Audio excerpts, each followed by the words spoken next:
Hi everyone, my name is Mandy Berger.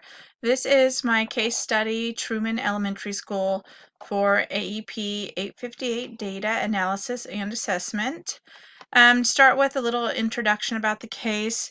It relates to low reading scores, upset parents, poor reading instruction. And why is this? How should it be handled, and what can be done to bridge this gap? First off, what do I know? It's Truman Elementary School. It's located in the Midwest. It's a medium-sized school. It's one out of 4 schools in the district, with approximately 700 students, making it the largest school in the district. The principal has been here for 2 years. 15% of the students are on free and reduced lunches, while 5% of the students are ESOL learners. The parents are upset about the poor reading scores. They're actually lower than the math scores. They've sent a letter to the principal explaining that they're upset, and they've talked about it at their PTO meetings. The principal has assessed the matter, has even pulled in the district reading supervisor to have another set of eyes on it and get another opinion. There is a grant available from the State of Education. They are going to have 10 to 15 grants, approximately in the value of $200,000 to $250,000 to be used over a 2-year time period, but there are specific guidelines that must be met. The main issue is the poor reading scores. The school is losing ground as a cohort and from grade to grade. Parents have taken notice. They've contacted the principal. The principal, like I had mentioned, called in another set of eyes to get another opinion. There is a grant available, and the principal needs to get everyone on board so they have a chance at receiving this grant. The next issue is that the principal needs to follow all these guidelines to be eligible for the grant. He needs to organize the school in the district, must conduct an analysis of the student achievement and instructional program, must implement a research-based program, and have a statement of commitment from the superintendent to send in with the grant if they're even to be considered.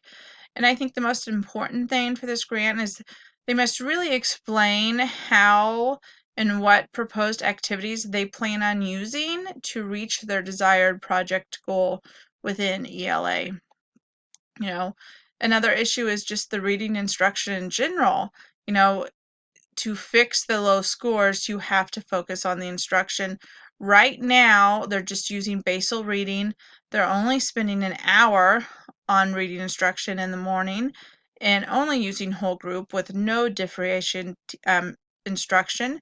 There are no reading strategies being used or taught to the students so they can become better readers. And the instruction's not even aligned with research that shows it is effective. So right now there's been some recommendations being made by the reading specialist. You know, the first one is that curriculum standards need to be revised and that they need to include certain things.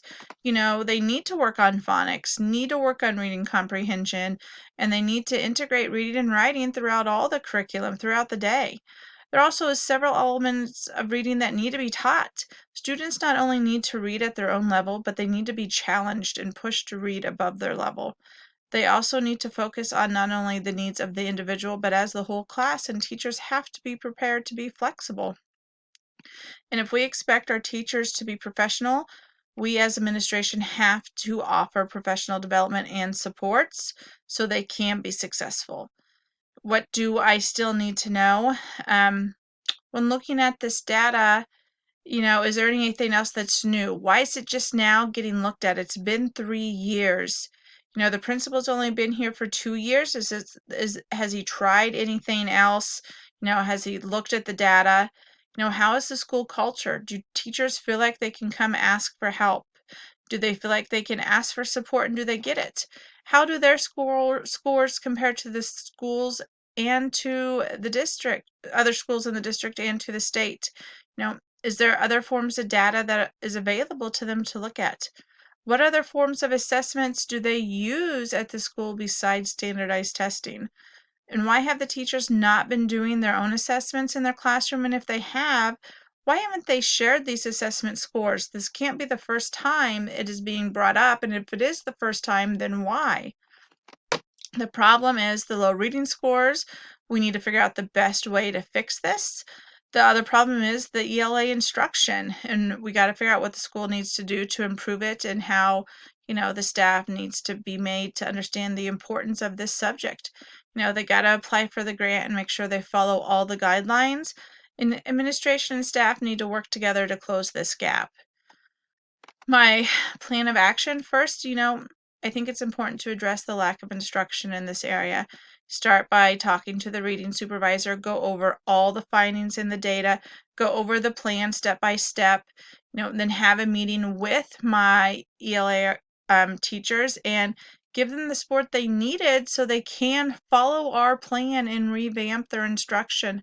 Explain why they're here and what I'm wanting to see them change. I also think it's important to talk to them and let them, ask them and let them tell me why they think it is the way it is. I need to listen to them, address their comments and concern. Next I need to come up with a plan for the grant. It's due by June 1st and that's fast approaching. Applications become available March 20th. I need to meet the guidelines. I think it's important to form a team to help meet these guidelines and get to work on it right away. Third, I think it's important to talk to the parents at the next PTO meeting. They need to know exactly what we're doing to help improve their students' reading instructions and how important that is for the school and the future of their students. I need to let them know that I've brought in a reading specialist to help with the curriculum and that changes are being made and that we are seriously, taking all this data into account to make these changes. I also think it's important to let them know that I'll be making regular observations in the classroom to make sure that the new instruction is being implemented. At this time, I also think it's important to bring in other stakeholders so they too can see what we are trying to accomplish. Fourth, I think it's important to meet regular with my grant team. We need to work as a group to meet the guidelines. Now, I want to take an active role in fixing this problem. I also think it's important to collect more than one form of data so I can see the problem from several angles. I need to focus on my explanation on how the proposed activities are designed to reach the goals. I need to turn in the application on time. I need to be prepared to have a plan in place when approved for the grant. It has to be used over 2 years. And during this time, an interim and a final report have to be submitted. And on the same hand, I have to be prepared in case the plan is not approved. If it is not approved, we've got to follow the plans and the steps put in place by the reading specialist. And during this time, I need to collect data over the following year and then take that data and reanalyze it, reevaluate, and make changes that I still see need to be made. Lastly, work on creating a culture where all the stakeholders know the importance of collaboration and communication. What's the best for the students? Making sure their needs are being met. Keep on building those relationships with my staff and the students to give them every opportunity possible and build a school culture of trust, safety, and support. I want my staff to feel like they can come to me and ask for help and that I have the ability to give them those support so they can be successful, so that our students can be successful then in return. How was I feeling? Empathy, sad for the students that they're not receiving the instruction, but also confused on why the teachers aren't giving the instructions that's needed, but hopeful because it seems like, the changes, the parents want changes and the staff want changes, so I think it'll be okay.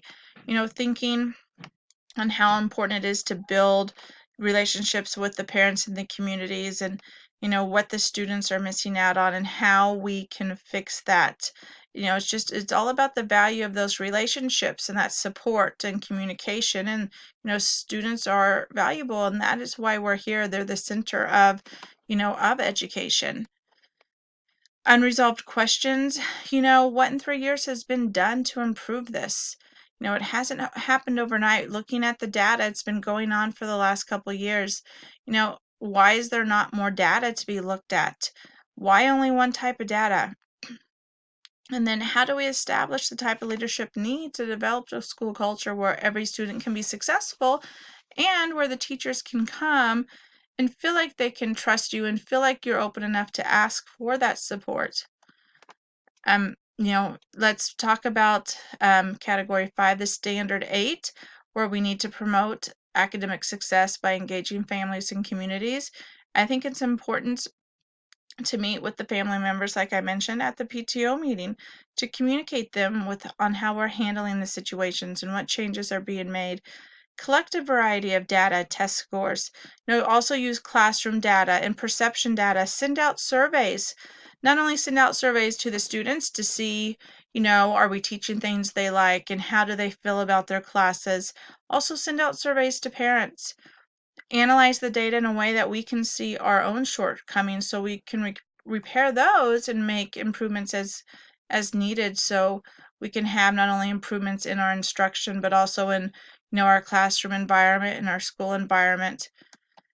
Now how do we communicate with the larger community? Like I mentioned, bring on those stakeholders early on. Let them know what's going on and that you're wanting to fix it. Reach out for help. Tell them, you all need to be on the same page if your district's going to be successful. Once again, keep collecting a variety of data. And not only that, take this data and compare it to the other schools in your district. Maybe this will help you see holes in yours, but also help them see holes in theirs they might not see yet. You're one district, you should be working together. I also, like I mentioned, bring in that outside help from the district reading specialist. And then lastly, apply for that grant. How can I promote this success? By focusing on teaching and learning. I think the most important thing is to follow the law. Make sure I'm meeting the needs of the students. With this problem, change the ELA instruction per the reading specialist plans. Continue to collect data and analyze that data, make plans from that data, and then provide professional development for my teachers and support they need to be successful. And as far as student performance, I think by building those relationships with the parent and community, that will help the students. Communication is key. Keep an open line of communication. And I think it's important to reflect on what's been done so far and what still needs to be done. Reflection is a huge part of the process. It shows us, what we've done, what hasn't worked, what does work, what we still need to work on. And I think encourage the staff to come to me with problems they might have. If we can't reflect and can't be open, we won't see the changes that we need. All of those parts are just the little pieces to the wheel to make sure that our district is successful. Thank you.